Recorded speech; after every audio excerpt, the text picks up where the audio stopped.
Welcome to commerce tutorial. मैं हूं आपकी अपनी होस्ट ज्योति। आज हम स्टार्ट करने जा रहे हैं +2 अकाउंट्स के इंपॉर्टेंट एमसीक्यूज हर चैप्टर वाइज क्वेश्चन की सीरीज। इकोनॉमिक्स को ऑलरेडी हम स्टार्ट कर चुके हैं और आज हम स्टार्ट करने जा रहे हैं पार्टनरशिप का अपना first chapter accounting for partnership firm fundamentals, जिसमें हमारा फर्स्ट क्वेश्चन है a partner can be exempted from sharing losses in a firm. वैसे हमारी पार्टनरशिप होती है, पार्टनरशिप में क्या होते हैं पार्टनर्स, जितने भी पार्टनर्स होते हैं उन सारे पार्टनर्स की क्या होती है एक्ट अंडर 1932 एक्ट हमारा क्या बोलता है, all partners have unlimited liability. जितने भी प्रॉफिट या लॉस होते हैं उनको हर के लिए प्रॉपर्ली लायबल होते हैं। लेकिन इस क्वेश्चन में पूछा गया कि कौन सा पार्टनर जो हमारा लॉस फर्म में अगर हमें लॉस बियर करना पड़ता है उसको शेयर करने से एग्जम्प्ट होता है, उसकी कोई भी लायबिलिटी उस केस में नहीं होती। फर्स्ट है senior partner, retiring partner, minor partner and all. ये हमारा कौन सा पार्टनर होता है माइनर पार्टनर। माइनर पार्टनर वैसे तो हमारी पार्टनरशिप में फर्म में एंटर नहीं कर सकता, लेकिन अगर सारे पार्टनर्स की विश हो और ये हम उसका एंटर करना हमारी पार्टनरशिप के बेनिफिट्स के लिए हो, उसकी कैपिटल कंट्रीब्यूशन बहुत ज्यादा है, कोई भी रीजन हो, तो उस केस में माइनर जो है हमारा पार्टनरशिप में एंटर कर सकता है। सेकंड हमारा क्वेश्चन है a minor can be admitted as a partner but his rights and liabilities are same as adult partner. ये हमारा क्या है ट्रू फॉल्स। ये बात सही है, हम ऊपर कर चुके हैं। जो माइनर होता है, माइनर सबसे पहले होता क्या है, जिनकी एज 18 ईयर्स से क्या होती है कम होती है, उसको क्या बोलते हैं माइनर। जो माइनर है वो पार्टनर तो बन सकता है, लेकिन किस एक्सेप्शन में, वो अगर हमारा पार्टनर बनेगा तो हमारी पार्टनरशिप को किसी ना किसी ढंग से क्या मिलेगा, उसका बेनिफिट मिलेगा, लेकिन उसकी राइट्स और जो लायबिलिटी है एक एडल्ट पार्टनर के इक्वल नहीं होती। क्योंकि ऊपर हम करके हटे हैं, जितने भी फर्म के लॉसेस होते हैं वो लॉसेस को बीयर करने के लिए लायबल नहीं होता। लेकिन नॉर्मल केस में एक जो एडल्ट पार्टनर होता है, जो एक मेजर पार्टनर होता है, जो 18 प्लस होता है, वो हर चीज के लिए क्या होता है लायबिलिटी उसकी बनती ही बनती है। थर्ड क्वेश्चन है स्लीपिंग पार्टनर। हमारे डिफरेंट टाइप ऑफ पार्टनर्स होते हैं, कुछ एक्टिव पार्टनर होते हैं, कोई नॉमिनल पार्टनर होते हैं, कोई बाय एस्टोपल होते हैं, उनमें क्या होते हैं स्लीपिंग। स्लीपिंग पार्टनर से यही पता लगता है कि वो पार्टनर जिसकी हमारी फर्म में एक्टिवली इन्वॉल्वमेंट नहीं होती, ये वो पार्टनर होता है जो अपनी कैपिटल कंट्रीब्यूट तो करता ही करता है, प्लस प्रॉफिट और शेयर में भी उसका क्या होता है पार्ट होता है, लेकिन वो एक्टिवली इन्वॉल्व नहीं होता, क्योंकि वो अपने पार्टनरशिप शुरू होने से पहले होता है। एक्टिव पार्टनर्स कौन से होते हैं, जो एक्टिवली इन्वॉल्वमेंट करते हैं। एक और टाइप के पार्टनर्स होते हैं, वो हमारे क्या होते हैं नॉमिनल पार्टनर, जो जिसको हम क्या बोलते हैं पार्टनरशिप बाय एस्टोपल। ये वो पार्टनर्स होते हैं जो एक्चुअली हमारी फर्म में पार्टनरशिप फर्म में पार्टनर नहीं होते, लेकिन वो एक स्टेटस के कारण, सिर्फ एक पब्लिक के सामने वो क्या डिक्लेयर होते हैं, they are the partner of our firm. उनकी वो ना ही अपनी हमारी फर्म में कोई कैपिटल कंट्रीब्यूट करते हैं, ना ही उनकी कोई लायबिलिटी है, ना ही वो डिसीजन मेकिंग में एक्टिवली इन्वॉल्व हुए होते हैं, ना हो प्रॉफिट शेयरिंग लायबिलिटी में। उनका बस क्या है एक नाम के पार्टनर होते हैं, वो भी किसके सामने, पूरी पब्लिक के सामने, ना ही वो हमारे लीगल एक्ट के लिए कोई भी बाइंड होते हैं। ऐसे पार्टनर को क्या बोलते हैं नॉमिनल पार्टनर और partner by estoppel. Then comes partnership act does not include. Partnership act में किस चीज की इन्वॉल्वमेंट नहीं है। अब हम profit and loss appropriation account बनाते हैं, उसमें इंटरेस्ट और ऑन हमने तो देना ही देना होता है, कितने परसेंट का रेट होता है। अगर तो हमारी पार्टनरशिप डीड बनी हुई है तो इट्स ओके, अगर पार्टनरशिप डीड नहीं बनी हुई तो 6% का इंटरेस्ट और लोन हमने प्रोवाइड करना ही करना है। इंटरेस्ट ऑफ कैपिटल भी तकरीबन हमको देते हैं। पार्टनर को सैलरी भी मिलती है, उनने जो हमारी फर्म में सर्विसेज वगैरह प्रोवाइड की होती है। लेकिन अगर कोई भी पार्टनर ने ड्राइंग्स ली है, इंटरेस्ट ऑन ड्राइंग्स मिलती है ऑन ऑल द ड्राइंग्स, इसकी कोई भी कंपल्शन नहीं होती। ये तो इस चीज में भी कंपल्शन नहीं होती कि इंटरेस्ट ऑन कैपिटल और सैलरी उनको देनी है कि नहीं देनी है। अगर पार्टनरशिप डील में ये सब कुछ मेंशन होगा तो उनको मिलेगी, अगर नहीं मेंशन होता ये सब कुछ को नहीं मिलती। हमेशा एक सिर्फ इंटरेस्ट ऑन लोन होता है जो उनको मिलता ही मिलता है। अगर तो डीड में कोई रेट प्रिस्क्राइब्ड है देन वेल एंड गुड, अगर हमारी डीड में कोई भी इंटरेस्ट रेट प्रिस्क्राइब नहीं है तो उनको क्या दिया जाता है 6%। इंटरेस्ट ऑन ड्राइंग्स अगर डीड में मेंशन है तो दी जाती है, लेकिन अगर हमारी डीड में कुछ मेंशन नहीं है तो इंटरेस्ट ऑन ड्राइंग्स हमेशा उनको नहीं मिलती। नेक्स्ट है which is not the features of partnership deed. अब पार्टनरशिप डीड होती क्या है, सबसे पहले ये हमें पता होना चाहिए जब भी पार्टनर्स जब अपनी कॉन्ट्रैक्ट बनाते हैं तो एग्रीमेंट में कुछ क्लोजेज इंक्लूड करते हैं जो कि हमारे बिजनेस के लिए क्या होती है, लायबल होती है, जो कि हमेशा फॉलो करती जाती है। जैसे उनको कितनी सैलरी देनी है, कितना इंटरेस्ट ऑन कैपिटल देना है, या कितनी इंटरेस्ट ऑन ड्राइंग्स देनी है, या कितना इंटरेस्ट ऑन लोन देना है, कितनी हमारी प्रॉफिट शेयरिंग रेशियो होगी, जो सब कुछ रिटर्न फॉर्म में होता है। फर्स्ट है टू और मोर पार्टनर्स, ये तो होता ही होता है कि टू और मोर पार्टनर्स हमारे बनते हैं पार्टनरशिप डीड के लिए। एग्रीमेंट भी बनता है, उसको हम क्या बोलते हैं, पार्टनरशिप डीड बोलते हैं। लॉफुल बिजनेस बिल्कुल सही है कि जो हमारा बिजनेस होता है वो क्या होना चाहिए, लीगल होना चाहिए। सेटलमेंट ऑफ डिस्प्यूट, ये जो डीड बनाई किसके लिए जाती है, to avoid the dispute, disputes को अवॉइड करने के लिए बनाई जाती है ताकि फ्यूचर में अगर कोई पार्टनर्स में आपस में कोई भी तरह का कोई डिस्प्यूट होता है, किसी भी तरह की कोई लड़ाई होती है, उसको हम क्या कर सके, अवॉइड कर सके, क्योंकि हम उस टाइम डीड को निकालेंगे, उसमें क्लोजिंग चेक करेंगे और उनके डिस्प्यूट्स को क्या कर सके, सेटल करेंगे। ये इसका फीचर नहीं है, ये वो रीजन है जिसके लिए हमारी डीड बनाई जाती है। पार्टनरशिप में ये कोई जरूरी नहीं होता कि हमने डीड बनानी ही बनानी है। डीड क्यों बनाई जाती है, ये ओरल भी हो सकता है, रिटन भी हो सकता है। अगर तो ओरल है तो जो ओरल में हर एक पर्सन बोल सकता है कि मैंने तो ऐसा कुछ बोला नहीं है। अगर रिटन होगी तो वो किस पर्पस के लिए, to avoid the disputes, future में होने वाले डिस्प्यूट्स को अवॉइड करने के लिए ये डीड बनाई जाती है।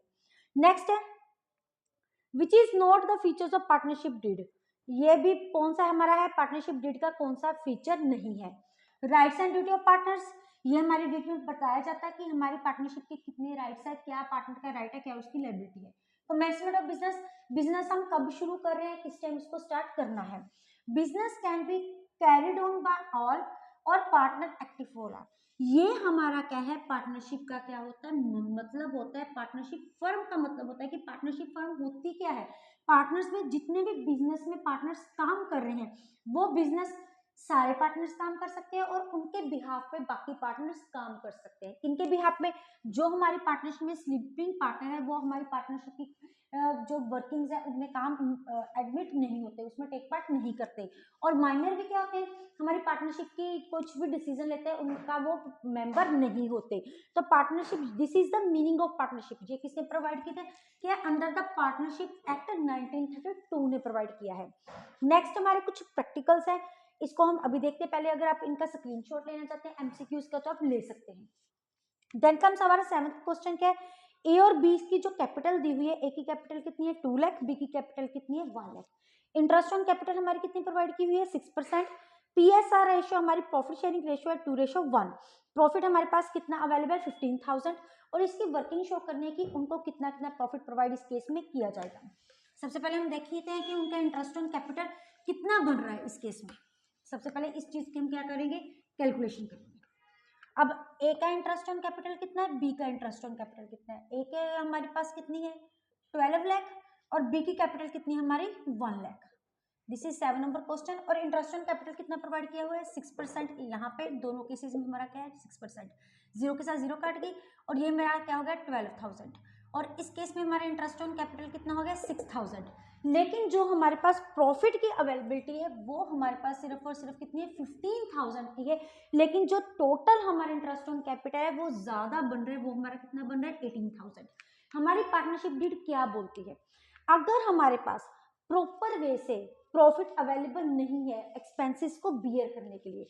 अब ये हमारा ऐसा क्या होता है, profit and loss appropriation account होता है जिसमें हम क्रेडिट साइड पे क्या शो करते हैं, by profit and loss account, मतलब अपना जितना भी प्रॉफिट है वो हमारा कितना है 15,000।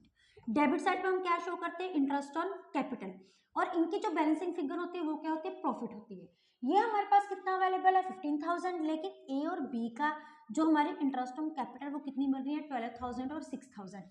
इस केस में हम उनको इंटरेस्ट की पूरी अमाउंट नहीं दे सकते क्योंकि पार्टनर्स की ही लायबिलिटी बनती है। ये सिर्फ किस केस, अगर तुम्हारा पास पूरा पैसा अवेलेबल हो, डेबिट और क्रेडिट साइड की हम बैलेंसिंग कर लेंगे तो डेबिट साइड पे हमारा क्या आ जाएगा, नेट प्रॉफिट कैरी डाउन, जितना हमने उनको प्रॉफिट प्रोवाइड करना है। लेकिन इस केस में जो हमारे पास प्रॉफिट की अवेलेबिलिटी है वो बहुत ज्यादा कम है और हमारी डीड क्या बोलती है, जितना हमारा प्रॉफिट हमारे पास अवेलेबल है 15,000, बस profit and loss appropriation account में हम उनको उतना ही ट्रांसफर करेंगे, इससे ज्यादा इंटरेस्ट उनको प्रोवाइड नहीं किया जाएगा। जितना भी प्रॉफिट अवेलेबल है उनको पर्टिकुलर एक्सपेंसिव की रेशियो में क्या कर दिया जाएगा, डिवाइड कर दिया जाएगा। कई स्टूडेंट्स यहीं पे गलती करते हैं, वो क्या गलती करते हैं, वो जितना भी प्रॉफिट होता है उसको किस रेशो में डिस्ट्रीब्यूट कर देते हैं, हमारे PSR रेशो में, जो हमें दी है डेट इज 2:1। इस केस में हमने जो उनका है inter profit and loss transfer नहीं करना, हमने क्या निकालना है, हमारी पर्टिकुलर एक्सपेंसेस की रेशो कितनी बन रही है। जैसे इस केस में हमारी पर्टिकुलर एक्सपेंसेस की रेशो क्या बन रही है, 2:1। ये तो बाय नेचर इन दोनों की रेशो क्या आ गई, सेम आ गई, तो हमें इसमें इसको क्या कर देंगे, डिस्ट्रीब्यूट कर देंगे। अगर ये एक्सपेंसेस की रेशो अलग होगी, जो हमारे पास ऊपर रेशो आएगी उसी रेशो में इस प्रॉफिट को क्या कर दिया जाएगा, डिस्ट्रीब्यूट कर दिया जाएगा। अब जब इंटरेस्ट ऑन कैपिटल प्रोवाइड करेंगे तो कितना आ जाएगा, 15,000 अपॉन 3 कितना आ गया, 5,000, यहाँ पे आ जाएगा 5,000, यहाँ पे हमारा क्या आ जाएगा, 10,000 आ जाएगा। इस वे से हमारी इंटरेस्ट ऑन कैपिटल की डिस्ट्रीब्यूशन होगी। ए को कितना इंटरेस्ट मिलेगा, 10,000, बी को कितना मिलेगा, 5,000, due to insufficient availability of profit, यही इसका रूल होता है। नेक्स्ट क्वेश्चन हमारा 8th क्वेश्चन क्या है कि जो ए पार्टनर विड्रॉ 8,000 ऑन 1 अप्रैल 1 अक्टूबर, एक पार्टनर ने 8,000 रुपीज एक तो 1 अप्रैल को ड्रॉन किए हैं और एक 1 अक्टूबर को, मतलब जब भी हम बिजनेस से कोई पैसा निकालते हैं उसको हम क्या बोलते हैं, ड्राइंग्स। और इंटरेस्ट ऑन ड्राइंग्स हमारी कितनी, 6%। हमें ये कैलकुलेट करना है कि हमारी इंटरेस्ट ऑन ड्राइंग्स कितनी बन रही है। अब देखो एक हमने ये हमारी क्या है, एक टाइमलाइन है। इस केस में क्या है, एक पार्टनर कब विड्रॉ कर रहा है, 1 अप्रैल को विड्रॉ कर रहा है। हमारे अकाउंट्स कब स्टार्ट होते हैं, वो 1 मार्च लेके 31 मार्च तक चलते हैं। अब यहाँ पे ड्राइंग्स की अमाउंट हमारी कितनी है, 8,000, जो वो कब विड्रॉ कर रहा है, 1 अप्रैल को। इट मीन्स इस ड्राइंग्स को वो कितने साल टाइम यूज कर रहा है, पूरा साल यूज कर रहा है। तो interest on drawings, interest on capital, interest on drawings पे इंटरेस्ट उतने ही टाइम पीरियड का लगता है जितने टाइम के लिए हम उसको यूज कर रहे हैं। जैसे यहाँ पे पूरे साल के लिए यूज हो रहा है, तो मतलब इसमें हम सिर्फ और सिर्फ कितने परसेंट का डायरेक्ट इंटरेस्ट निकालेंगे, 6% निकाल देंगे, क्योंकि इसको हम फुल ईयर क्या कर रहे हैं, यूज कर रहे हैं। दूसरी बात, वो ड्राइंग्स 8,000 कब ड्रॉ कर रहा है, 1 अक्टूबर को कर रहा है। यहाँ पे उसने 8,000 रुपीज क्या कर दिया, ड्रॉ कर दिया। और ये इसने इसको कितने टाइम के लिए यूज किया, सिर्फ और सिर्फ 6 मंथ्स के लिए। 1 अक्टूबर से 31 मार्च तक हमारे कितने मंथ्स बनते हैं, 6 मंथ्स। मतलब इस 8,000 पे जो इंटरेस्ट चार्ज किया जाएगा वो कितने मंथ्स का, 6% तो चार्ज किया जाएगा, लेकिन कितने मंथ्स का, हाफ ईयर का, दैट इज 6 मंथ्स का ये किया जाएगा, चार्ज किया जाएगा। अब यहाँ पे हमारा कितना आ गया, 480 प्लस ये हमारी अमाउंट कितनी आ जाएगा, 240। तो टोटल हमारी इंटरेस्ट ऑन ड्राइंग्स कितनी बन गई, 720। उसके बाद हमारा 9th क्वेश्चन क्या बोल रहा है, 9th क्वेश्चन में है need for profit and loss adjustment account. अब हमारी पार्टनरशिप में 3 टाइप्स ऑफ अकाउंट बनते हैं। सबसे पहला अकाउंट क्या होता है, प्रॉफिट एंड लॉस अकाउंट, जो कि ऑलरेडी हमारी फर्म में उनका बैलेंस हमें गिवन होता है। ये एक टाइप का कौन सा होता है, नॉमिनल अकाउंट, जिसकी डेबिट साइड पे सारे एक्सपेंसेस आती हैं और क्रेडिट साइड पे सारी क्या आती है, इनकम एंड गेन्स आती है। सेकंड नंबर पे हमारा क्या कौन सा बन जाता है, profit and loss appropriation account, जिस अकाउंट में हमने अपने पार्टनर्स के साथ जितने भी रिलेटेड एक्सपेंसेस होते हैं, जितनी भी इनकम होती है, उनको हम क्या करते हैं, शो करते हैं। ये भी हमारा एक तरह का क्या हो जाता है, नॉमिनल अकाउंट हो जाता है, जिसके डेबिट साइड पे सारी एक्सपेंसेस होती है और क्रेडिट साइड पे सारी इनकम और गेन्स होते हैं। लेकिन जो profit and loss adjustment account होता है, ये हमारा कौन सा होता है, एक तरह का to rectification of errors and omission. कि हमारे जो पार्टनरशिप में हमने सबसे एंड में क्वेश्चन किए हैं, जिसमें हमने क्या देखा था, एडजस्टमेंट टेबल बनाते थे, जिसको बोलते हैं सिंगल एंट्री सिस्टम हम बनाते हैं, उसमें profit and loss adjustment table बनाते थे। पहले हमने गलत इंटरेस्ट चार्ज कर दिया, अब उसको रेक्टिफाई करना है। हमने किसी को सैलरी नहीं देनी थी, उसको सैलरी देनी है। हमने प्रॉफिट एंड लॉस की रेशो गलत बना दी, तो उसमें उसी का नाम क्या था, हमारा profit and loss adjustment account. उसमें हम क्या निकालते हैं, सिंगल एंट्री सिस्टम निकालते हैं, सिंगल एंट्री बनाते हैं हमारी एरर्स और ओमिशन को ठीक करने के लिए। तो जो हमारा profit and loss adjustment account की जो हमारी नेचर होती है, वो क्या होती है, rectification of error and omission. Next 10th question हमारा क्या बोल रहा है, ए विड्रॉ 4,000 पर मंथ फ्रॉम 1 जुलाई। उसने हमारा यहाँ पे सेम हमारा जो टाइमलाइन स्टार्ट हो रहा है वो कब स्टार्ट हो रहा है, 1 अप्रैल से लेके कहाँ तक स्टार्ट हो रहा है, that is goes to be our 31 March तक। जो हमारा फाइनेंशियल ईयर है, जो हमारा पूरा ईयर है, जहाँ से यहाँ तक क्या होता है, ये चलता है 31 मार्च तक स्टार्ट होता है। नेक्स्ट वो क्या बोल रहा है कि एक पार्टनर ने ड्राइंग्स करनी कब स्टार्ट की है, 1 जुलाई को। वो उसके बाद कंटिन्यूसली विड्रॉ कर रहा है ऊपर वाले में केस में क्या था, एक तो सिर्फ हमने 1 अप्रैल को की थी, एक हमने कब की थी 1 अक्टूबर को। तो हमने टाइमलाइन बना के जितने जितने मंथ्स लगते थे उनके ऊपर उनका क्या निकाल दिया, इंटरेस्ट निकाल दिया। लेकिन उसके बाद on the beginning of every month, her month की स्टार्टिंग में वो 4000 रुपीज क्या निकाल है, निकाल रहा है। 1 जुलाई के बाद जुलाई, अगस्त, सितंबर, अक्टूबर, नवंबर, दिसंबर, जनवरी, फरवरी एंड मार्च 1 को निकालते हैं। जब कोई पर्सन हर मंथली अपना पैसा निकालता है तो इस केस में हमारी इंटरेस्ट ऑन ड्राइंग्स का क्या फॉर्मूला होता है, total drawings into rate upon 100 into average period upon 12। सब कुछ हमारे पास दिया हुआ है, हमारे पता है कि हमने कितने बार पैसे निकाले हैं, 1 2 3 4 5 6 7 8 एंड 9 टाइम्स हमने पैसे निकाले हैं। एक मंथ की कितनी है 4000, तो 9 मंथ्स की हमारे पास कितनी हो जाएगी 36000। उसके बाद हमारे रेट भी गिवन है, वो हमारा क्या डायरेक्ट कितना है 10%। लेकिन जो हमारा what is the average period, ये एवरेज पीरियड होता क्या है, जब भी ये सबसे पहले एवरेज पीरियड का फार्मूला उसी केस में निकालते हैं जब हम regular beginning of the month में पैसा निकालते हैं। हर मंथली जो हमारा रेगुलर अमाउंट जब बिगिनिंग पे निकालते हैं या एंड पे निकालते हैं, तो हमारा फार्मूला क्या होता है, months after first drawings plus months after last drawings upon 2। अब फर्स्ट ड्राइंग हमने कब निकाली 1 जुलाई को, उसके बाद जुलाई का सारा मंथ पेंडिंग पड़ा है अप टू मार्च तक। तो कितने मंथ्स हो गए हमारे, फर्स्ट ड्राइंग कब निकाली है 1 जुलाई को। अगर 1 अप्रैल को निकाली होती तो हम काउंट कहाँ से शुरू करते 1 अप्रैल से, लेकिन यहाँ पे कब निकाली है 1 जुलाई को। कितने मंथ्स हमारे होगी, अभी जुलाई का पूरा महीना पड़ा है 1 जुलाई।